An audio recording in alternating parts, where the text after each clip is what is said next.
প্রিয় দর্শক, আমরা ইতিমধ্যেই একটি মর্মান্তিক দুর্ঘটনার কথা জানি যে জগন্নাথ বিশ্ববিদ্যালয়ের শিক্ষার্থী মোহাম্মদ জোবায়েদ হোসেনকে হত্যা করা হয়েছে এবং তিনি যেই বাসায় টিউশনি করতে যেতেন, সেই টিউশনি করা ছাত্রীর বাসায় ওনাকে সিঁড়িতে পড়ে থাকতে অবস্থায় দেখা যায় এবং রক্তাক্ত অবস্থায়। আমি আর সেটা উচ্চারণ করছি না। কিভাবে ওনাকে পাওয়া গিয়েছে এবং কিভাবে ওনাকে খুন করা হয়েছে।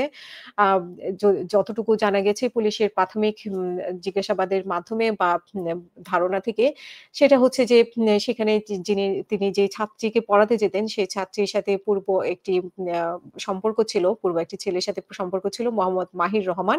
সেই মাহিদ রহমানই রাগবশত ওনাকে খুন করেছেন। কারণ সে জোবায়েদকে ছাত্রী পছন্দ করতেন বা ছাত্রী জোবায়েদকে পছন্দ করতেন। এরকম একটি ঘটনাকে কেন্দ্র করে মাহির খুন করেছে এমনটাই জানা যায় এবং মাহিরের সাথে আরো অনেকেই আরো একজন ফ্রেন্ড সে যুক্ত ছিলেন। তবে আশ্চর্যের ব্যাপার হচ্ছে জগন্নাথ বিশ্ববিদ্যালয়ে সেই শিক্ষার্থী মোহাম্মদ জোবায়েদ হত্যার মামলায় অভিযুক্ত একজন মোহাম্মদ মাহির রহমানকে আটক করেছে পুলিশ। এই মাহির রহমানই হচ্ছে মেয়েটার প্রেমিক ছিল এবং নিহত জুবাইরের পরিবারের করা অভিযোগের ভিত্তিতে মাহিরকে শনাক্ত করা হয়। পুলিশের সূত্রে জানা যায় যে ভোরে মাহিরের মা নিজেই ছেলেকে বংশাল থানায় নিয়ে হাজির হন এবং তাকে পুলিশের কাছে সোপর্দ করেন। তবে এখনো এই ঘটনায় কোনো মামলা দায়ের করা হয়নি। কারণ মামলা করবে মানে জোবাইদের বড় ভাই মামলা করতে চাচ্ছেন যে ৫ জনের নামে। সে ৫ জন হচ্ছে শিক্ষার্থী বর্ষা, তার মা-বাবা, তারপরে বর্ষার প্রেমিক মাহির রহমান এবং মাহিরের বন্ধু নাফিসকে।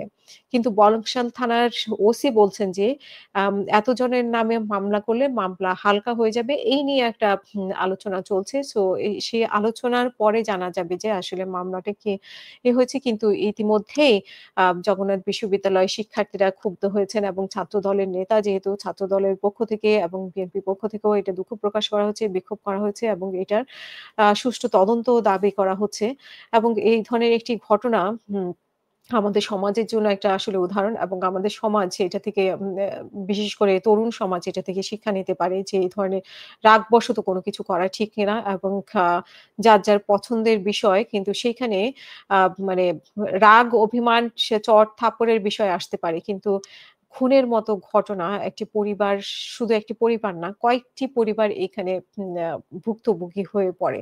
সো আমাদের তরুণ সমাজের জন্য এটা অবশ্যই একটা দৃষ্টান্ত এবং এটা দৃষ্টান্তমূলক শাস্তি হলে অন্যরাও এটা এই ধরনের কাজ করতে ভয় পাবেন বলে আমরা আশা প্রকাশ করি এবং আমরা আশা করি যে গ্রেপ্তার মানে যারা এখনো গ্রেপ্তার হয়নি ১৮ ঘন্টা হয়ে গেছে, ১৯ ঘন্টা হয়ে গেছে। এখনো ঠিকভাবে মামলা হয়নি, গ্রেপ্তার হয়নি।